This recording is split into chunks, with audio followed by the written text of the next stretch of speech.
कोई भी व्यक्ति अपने जीवन में किसी न किसी व्यक्ति, किसी दर्शन या किसी विचारधारा से अवश्य ही प्रभावित होता है। इस प्रभाव को उस व्यक्ति के व्यक्तित्व में देखा जा सकता है। इसी प्रकार साहित्यकार भी किसी न किसी व्यक्ति अथवा विचारधारा से अवश्य ही प्रभावित होता है और इस प्रभाव की छाप उसके साहित्य में आ ही जाती है। पंडित गोविंद बल्लभ पंत जी भी इसके अपवाद नहीं। पंडित पंत के साहित्य को पढ़कर ऐसा आभास होता है कि वे गौतम बुद्ध, उनके जीवन दर्शन और मध्यम मार्ग से बहुत प्रभावित थे। इसीलिए उनके साहित्य में बौद्ध दर्शन का स्पर्श अनेक स्थानों पर मिलता है। धर्मचक्र उपन्यास तो बुद्ध के संपूर्ण जीवन अर्थात जन्म से लेकर परिनिर्वाण प्राप्त करने तक की कथा को लेकर लिखा गया है। इसी कथानक को आत्मदीप में नाटक के रूप में प्रस्तुत किया गया है। ध्वंस और निर्माण उपन्यास में भी बौद्धकालीन घटना को लिया गया है। मिलन मुहूर्त कहानी भी बौद्ध भिक्षु के उजले चरित्र को उद्घाटित करती है।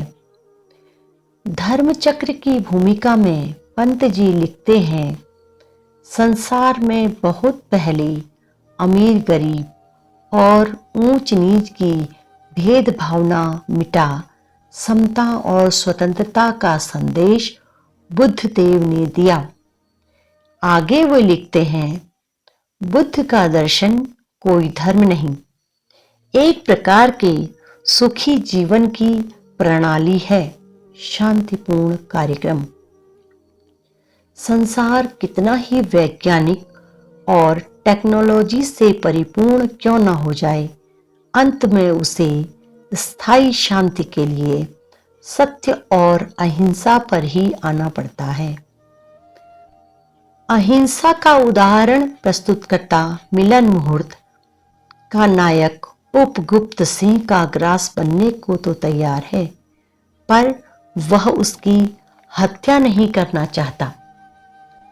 जीवन से हारी हुई वासवदत्ता के सिर पर हाथ रख वह उसे समझाता है, संसार में दुखों की जड़ तृष्णा है। इस प्रकार मिलन मुहूर्त पूरी तरह से बौद्ध दर्शन से आप्लावित है। बौद्ध दर्शन के मध्यम मार्ग की भी अभिव्यंजना पंत जी के साहित्य में अनेक स्थानों पर हुई है। आत्मदीप में तपस्यारत बुद्ध भोजन, जल तथा अग्नि का क्रमशः त्याग करते चलते हैं, जिससे उनका शरीर अस्थि पंजर मात्र रह जाता है। तभी उन्हें एक दिव्य गीत सुनाई देता है, जिसका अर्थ समझकर गौतम मध्यम मार्ग को प्राप्त करते हैं।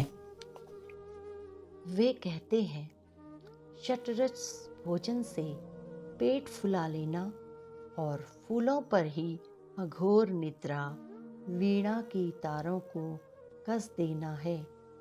निर्जल उपवास और अटूट जागरण यही तारों का ढीलापन है। जीवन के ये दोनों चरम ध्रुव हैं। बिना इनको संतुलित किए मन का स्थैर्य असंभव है। कसना भी नहीं, शिथिलता भी नहीं। इन दोनों सिरों को सम पर बांध देना ही कर्म का कौशल है। वह समता मध्यम मार्ग की है। काव्य रचना में भी पंडित पंत अपनी बौद्ध दर्शन प्रेम को छिपा नहीं पाए हैं। जाग कविता के एक उदाहरण से इसे स्पष्ट किया जा सकता है।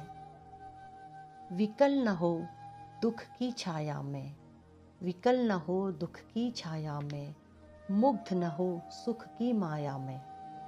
हे सुधीर मध्यम पथ में चल, ए सुधीर मध्यम पथ में चल, समकर विषम विभाग रे, समकर विषम विभाग रे, जाग जाग तू जाग रे। इस प्रकार पंत जी के साहित्य में स्थान स्थान पर महात्मा बुद्ध के प्रभाव को देखा जा सकता है।